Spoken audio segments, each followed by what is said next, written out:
Welcome to Syntax, a Generative Introduction, 4th edition. My name is Andrew Carnie. I'm a professor of linguistics at the University of Arizona. I'm the author of your textbook, and I'll be leading you through this series of video tutorials.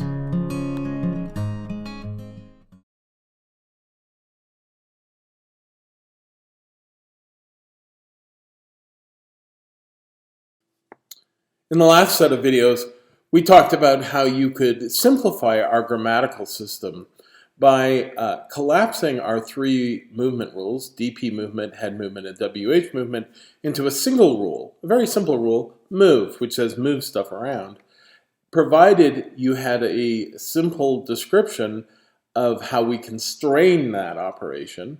And we did that by the principle of full interpretation, which said, make sure all the features that need to be checked are close to one another. But if this is a universal property of language, we would actually expect that you find all the same movements in every language. So you would predict that every language would have V to T movement, and every language would do DP movement, say from the specifier of the voice phrase up into the specifier of the TP. And then every language would do WH movement. And it turns out that's simply not true. So we need to explain why cross-linguistic variation exists. And in order to do that, we're going to do a little bit of a detour into semantics. The phenomenon we're going to talk about is called quantifiers and quantifier raising.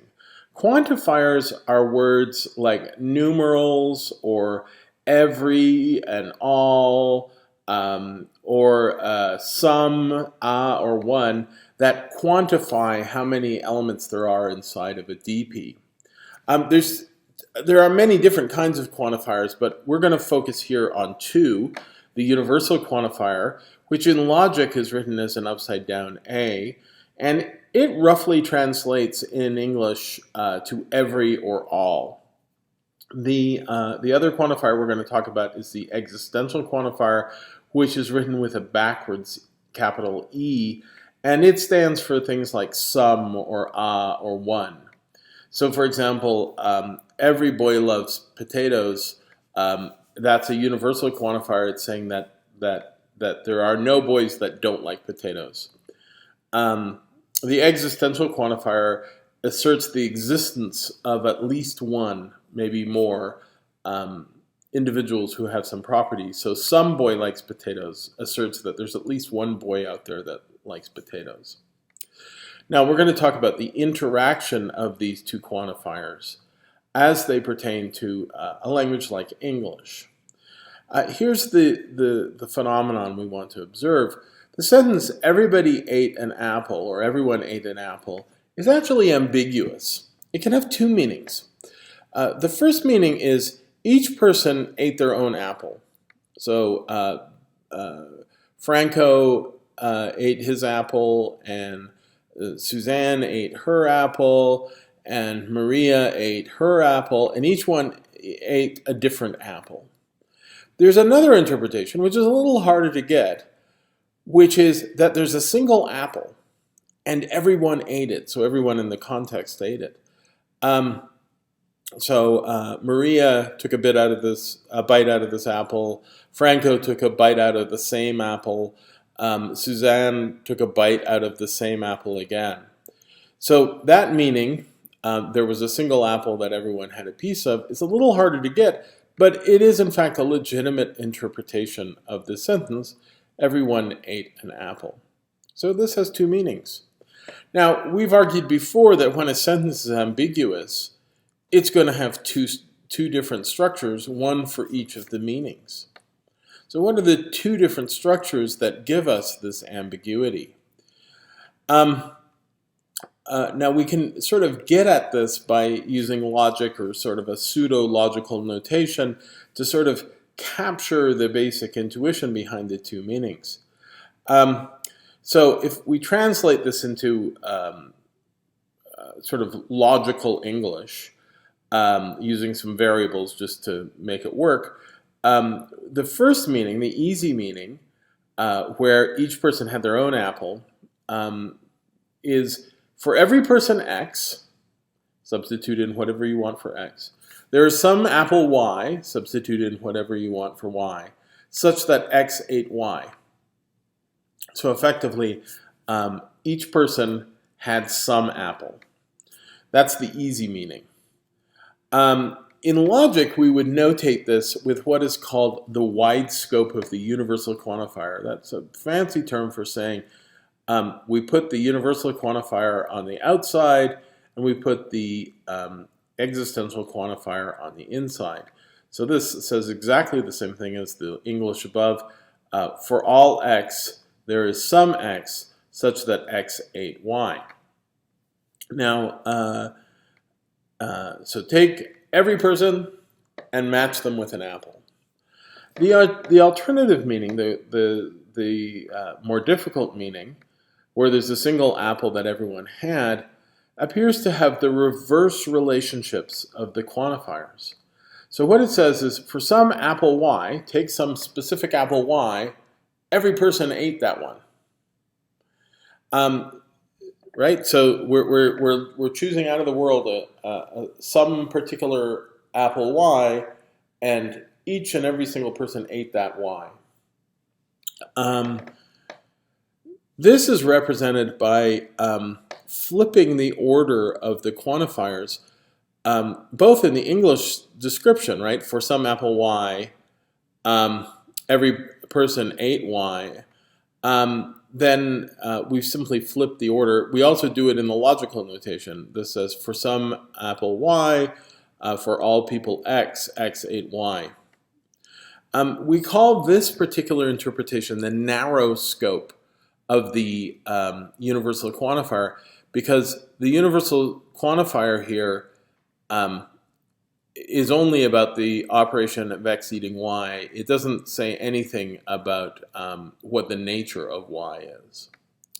So these two meanings seem to have different logical interpretations. Now, one hypothesis about scope, this phenomenon of whether the universal quantifier has wide scope or narrow scope, is that scope corresponds to C command. And if that's the case, then we actually have a structural distinction between this meaning, each person ate their own apple, and this meaning, where there's a single apple that everybody ate. But we have the same basic sentence, everyone ate an apple. So let's look at that in terms of trees. We want to get, the problematic case is the one where we have narrow scope of where some C commands every. So one possibility for getting this, for getting the right C command relationships, is to actually move that DP above the subject everyone. And this will get us the correct C command relationships. I'll show you this in a tree in a moment. An apple is high up in the tree and it's above everyone, which is in the specifier of the TP. And therefore, this quantifier, an, which is equivalent to the existential quantifier, will in fact C command every, which is the universal quantifier. And that's the result we want if we want to correlate scope to C command. But obviously, this is the wrong order for this sentence, right? Nobody ever says an apple everybody ate. In English, we say everyone ate an apple. So this is not, in fact, the surface order of the sentence. So how do we get that?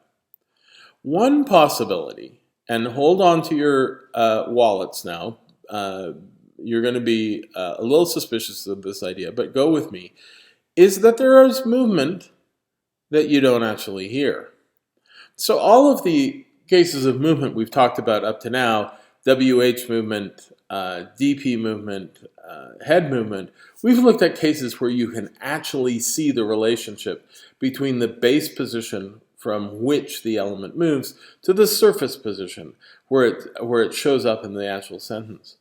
But there's another possibility, right, which is that you do movement, but you simply don't hear the result of that. This is called covert movement. Movement that you can hear is called overt movement. How on earth is this possible? Okay, deep breath. Let's talk seriously about our model and ways in which we can rethink it a little bit. One of the central insights of Chomskyan minimalism is that we really need to go back to an idea that comes from one of the first linguists, de Saussure. And de Saussure proposed that linguistic expressions really have two parts to them. They have what's called a signifier, and they have a signified. Roughly speaking, without making a little bit of an overgeneralization, what this corresponds to is sound versus meaning. So the signifier is the sound, and the signified is the meaning. So if we do this on a word level, the letters dog, or the sounds d, g, are the signifier that expresses a particular meaning about canines. So dog, the word and the sound, or the letters of the word dog, is the signifier, and the signified is what it refers to, its meaning. So that was the insight that de Saussure had about linguistic expressions, that there were two parts to every sign. A Saussurian sign refers to the combination of a signifier and a signified. We can build this out into syntactic theory as well. So more than just words have two parts. The intuition here is that sentences have two parts as well. They have a signifier and a signified. The terms we use for this are a phonetic form, that refers to the signifier, and a logical form, which refers to the signified, or the meaning. Now, you should take neither of these terms particularly literally, phonetic and logical. Phonetic here is meant to hint at this is where the sound side of things is, where phonological relations are expressed and phonetic realization is expressed. And logical is meant to capture the idea that mathematical logic allows us to capture meaningful distinctions that human language does not. So what we're going to propose is that every sentence has two representations. It has a PF, or phonetic form, which is its signifier, and it has an LF, which is its meaning.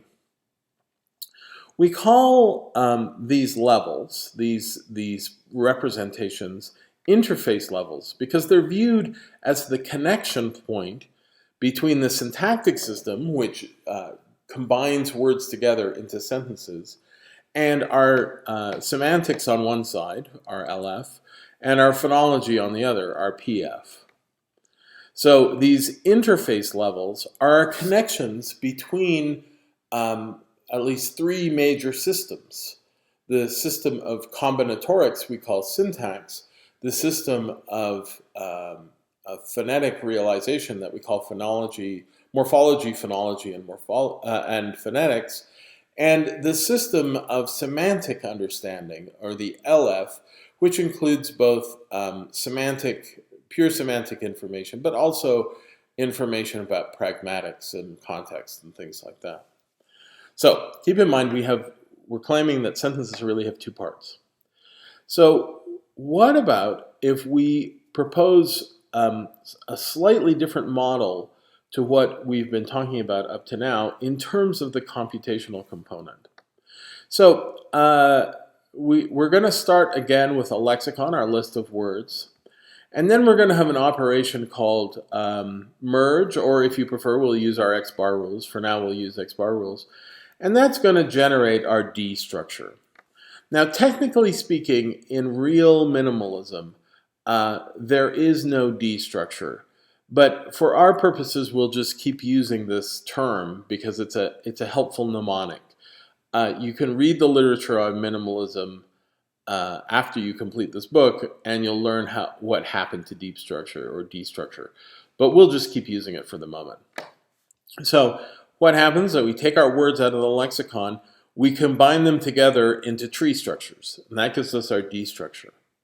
Then, out of our D structure, we want to build our two representations. We want to build our PF, and we want to build our LF.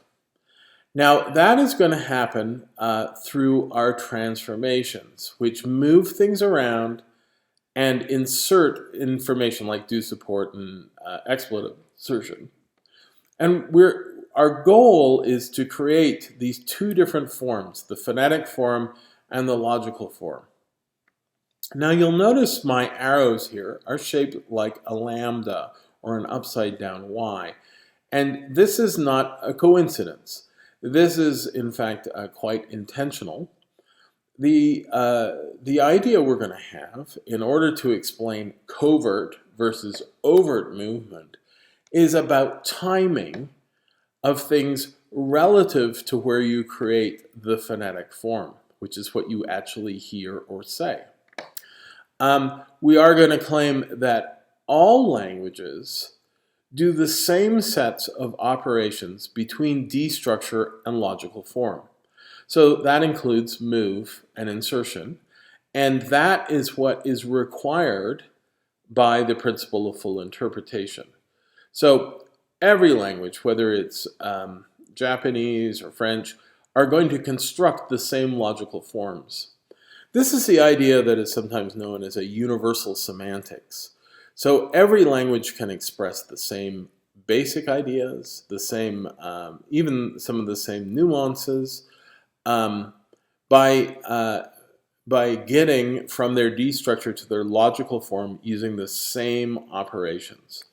So what this means is that if you say John eats apples in English and you say that in another language, they are going to mean the same thing.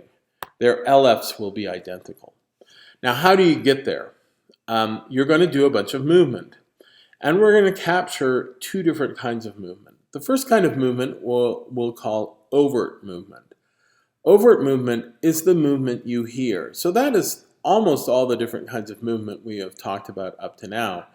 The head movement of verbs in French, the DP movement of passives in English, and also in raising constructions, WH movement in English. All those cases we've talked about involve overt movement. But here we have this little branching point. And this branching point is where we start splitting our D structure into two different forms. One that's going to become the phonetic form and one that's going to become the logical form. The operations on this one single arrow here on the right are going to be uniform across languages, but they might be timed differently relative to this branching point. So in one language, you might have WH movement here, where it's overt. The alternative is that these operations happen after effectively a special rule called Spellout, which happens at this branching point and says, okay, now we're ready to create our PFs and our LFs. And the timing of Spellout is different relative to the other rules, language by language. So in another language, in English, WH movement is overt. In another language, the movements might be covert. That means they follow Spellout on the path towards LF. So anything you do in this part of the model is not going to be reflected in what you hear. Because what you hear has branched off before you do this, before you do any of these covert movements. Language variation is going to amount to the timing of this operation relative to rules like WH movement or DP movement, whether they happen in this part or in this part. So let's see if we can sort of spell that out. Let's do covert quantifier movement. So the problem we had is we want, if we believe scope to involve C command, which seems a reasonable interpretation of what's going on, we want an apple to appear before the whole sentence. So we want it to be, there is an apple such that everyone ate it, which is that narrow scope interpretation that we talked about. But this movement can't be movement you hear. So what we're going to do is time it so that operation happens after spellout. So you're just not going to hear this movement because you've already created your PF here. Your PF is everyone ate an apple. And you're not going to hear the movement because it happens after you've created that spellout. You could legitimately ask the question, are there any languages that do this movement overtly? And the short answer to that is yes. Hungarian seems to be such a language. They do this kind of movement overtly. So you effectively code cross-linguistic variation in terms of parameters over timing, whether the operations are overt or covert. So English is going to have verb raising, even though we don't see it. It just happens that in English, verb raising is covert. But in French, where we see the movement, verb raising is overt. This is what is going to allow us to capture the basic ideas that feature checking and the principle of full interpretation always hold, and that we have universal semantics. So let's look at an example here comparing French versus English head movement of main verbs. In English, auxiliary verbs behave like French, but we'll just looking at main verbs here. So what happens? This is our D structure for these are the same sentences in French and English. I often eat apples. You'll recall from chapter 10 that the verb mange does not appear in the position we would normally expect it to appear, which is between adjuncts and complements. It appears to the left of adjuncts, which was problematic because of the definitions in head movement. So we had proposed in chapter 11 that mange moves into the T node. We claimed in English that didn't happen because in English the adverb has to appear to the left of the verb. It can never appear to the right of the verb. Let's take a different take on that. Let's claim that in French and in English, verbs raise to T. And this is required of us because of that principle of full interpretation. It says features must be close to one another to check themselves off. So in English, it will be the case that the verb eat has to move to the T node in order to do that feature checking. But we're going to claim that movement doesn't happen overtly. So we take these underlying structures, and in French, we do overt movement. So we take the verb mange and we move it up into the T node. I've represented that with this sort of diagonal arrow, but you can see the order expressed here where mange has flipped from the right side of the adverb to the left side, and that was V to T movement. And in French, that movement is overt because the surface form of the sentence is Je mange souvent des pommes. In English, that movement has not happened at this stage because in English we say, I often eat apples. So at spellout, that's what SO here stands for, at spellout, in English, this verb has not moved, but it has moved in French. But in order for the principle of full interpretation to work out correctly, this verb eat is going to have to eventually appear in the T node, just like it did in French. Except in English, that movement is covert. So the verb still does V to T movement, but it does so on the way between spellout and LF. That's not going to be reflected in the phonetic form because the phonetic form is going to reflect the spell-out order, not the LF order. This gives us our universal semantics because these two structures are identical at LF. Let's do another example. This is WH elements in Chinese, in Mandarin Chinese. In Mandarin Chinese, it appears like there's no overt WH movement because question words sit in their base position in the sentence and don't seem to move to the front of the sentence into the specifier of the CP. In fact, it's outright ungrammatical to have a WH element in the position that would otherwise be the specifier of the CP. You have to leave it down here as the complement to the verb in Mandarin Chinese. So does that mean that Chinese does not have WH movement? Well, the answer to that, if we believe in a universal semantics and we believe in the principle of full interpretation, is no. Chinese must have WH movement as well in order to do the right kinds of feature checking, but it doesn't show up in the surface form of the sentence. So here's what we're going to do.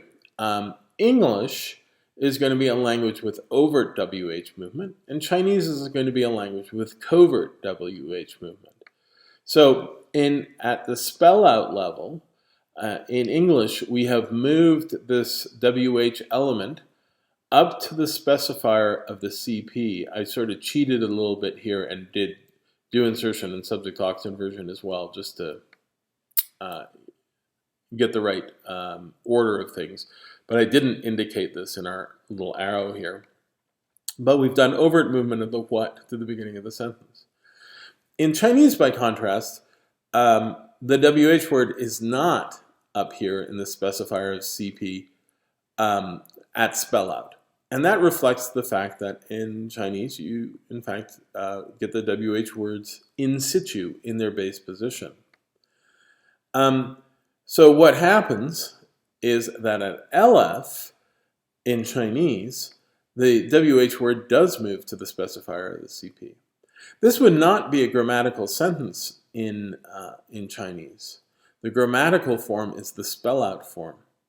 But we are going to claim that there's covert movement going on here in order for the formalities of the feature checking to align themselves.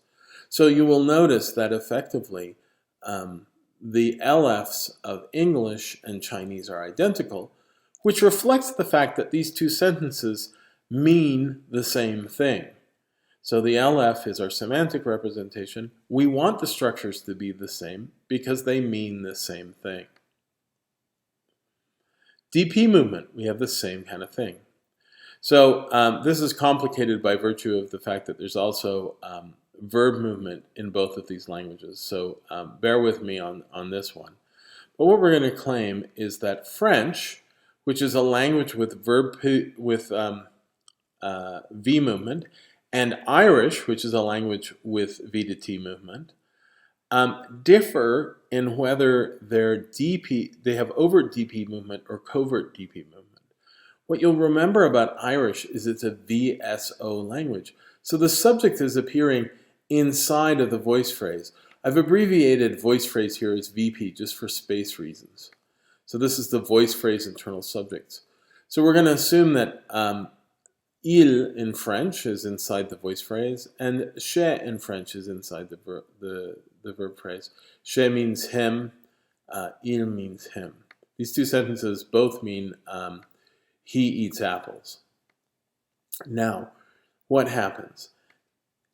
On the way to spell out, in both languages, you get V to T movement. So the verb is going to raise into the T position, and the verb is going to raise into the T position. In French, we are also going to move the DP into the specifier of the TP for case for the EPP. So that movement will happen. That happens in English too. But in Irish, in order to get the VSO order, so here we have the VSO order, it's verb, subject, object, this subject does not move. It stays inside the specifier of the voice phrase. And that is what gives us this resultant order. Now, we wouldn't want to say that in Irish, this pronoun does not get case, does not check off its case features, just like the French one does. So what we claim is that in Irish, at LF, the subject has moved into this first position, just like it did in French, but it does so covertly. After the spellout, which is what you hear, it moves into this position to give us a universal logical form that the French and the Irish will share, and also English. English will share this exact same structure as well. So this is the difference between overt and covert movement. It applies in all three different subcategories of move. It's a way of expressing this cross-linguistic variation. Now you can ask yourself, is there any evidence that there is something like covert movement? Well, one piece of evidence we have is the phenomenon in English of quantifier raising that we talked about before, getting that narrow scope interpretation of that sentence with two quantifiers, everyone ate an apple. The fact that there is a second interpretation is a little bit of evidence that there's covert movement. But we have other evidence we can use to argue for covert movement as well. This evidence comes from wh-in-situ languages. Now remember, there are two kinds of wh-in-situ. There's English echo questions like, he saw what? And we know there's not movement in these because you can also put elements that are not wh in there. So you can say things like, he saw the elephant? So those echo questions probably do not involve any kind of wh movement. By contrast, the way in which you ask wh questions in languages like Chinese is by leaving the wh word in situ in its base position. And we have argued that element then covertly moves into the specifier of the CP between spellout and LF. So the latter kind of wh element involves movement, the first kind do not. And if you've got movement, you should trigger minimal link condition effects, or other kinds of island effects for that matter. You really should not be able to escape out of a wh island, or a dp island, or a coordination island if you're doing movement. So it's legitimate to ask the question, do we get island effects in Chinese or Japanese, which has the same sort of pattern? Because if we do, that's evidence that we have movement. The minimal link condition is a constraint on movement. The links in the movement chain have to be of a short length. So let's look at Japanese. In Japanese, indeed, we get wh island effects, or effectively minimal link condition violations, even though the wh words are in situ.